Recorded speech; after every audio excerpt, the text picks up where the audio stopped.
तुम्हाला सुद्धा मंत्रिपदाची संधी मिळते आहे, मंत्रिपदाची तुम्हाला संधी मिळते आहे. कुणाचा फोन आला होता आणि आता कसं वाटतंय?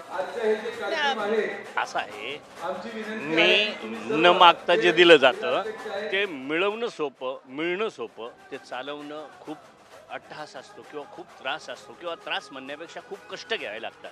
कदाचित मी त्या कष्टाला योग्यतेचा असेल म्हणून मला तटकरे साहेबांचा फोन आला का तुम्ही नागपूरला यायचं आहे. आता असंही मी नागपूरला येणारच होतो उद्याच्या अधिवेशनाच्या दृष्टीनं, पण एक दिवस अगोदर याचा अर्थ मला वाटायला लागलं का आपल्याला आता संधी समाजाची, राज्यातल्या सगळ्या सर्वसामान्य जनतेची, सगळ्यांचीच, त्याचा विशिष्ट समाज मी म्हणणार नाही, सगळ्यांसाठीचं जे माझ्या एक 20 वर्षाच्या अनुभवातून मी अनेकांना बघितलं. मी पिचड साहेबांना बघितलं, मी डॉक्टर गावित साहेबांना बघितलं, मी सावरा साहेबांना बघितलं, मी उईके साहेबांना मंत्री असताना बघितलं, बाबा अत्रामांना मी मंत्री असताना बघितलं.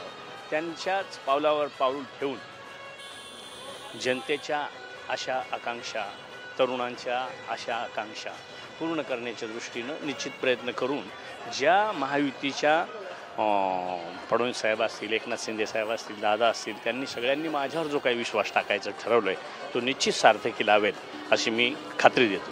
तुम्ही उपाध्यक्ष असताना सुद्धा तुम्ही आदिवासी समाजाच्या मागण्यांसाठी तुम्ही आंदोलन केलेलं आहे, सगळ्या राज्यांनी बघितलेलं आहे. आता जर तुम्हाला मंत्रिपदाची संधी मिळते आहे, किती समाधान वाटतं तुम्हाला? समाधान म्हणजे काय होतंय, समाधान काम करणारा असेल तर तो कोणत्या पदावर आहे ह्याच्यापेक्षा त्याला काम करायची हौस. तर त्या पद्धतीनं मी आदिवासी समाजासाठी उपाध्यक्ष असताना काम केलं असं माझं मत नाही आहे. मी अगदी मेहत्तर समाज, वन कामगार, आशा वर्कर्स, अंगणवाडी कार्यकर्ते जे म्हणून आले असतील त्या सगळ्यांसाठीचं काम करायला मला संधी मिळाली.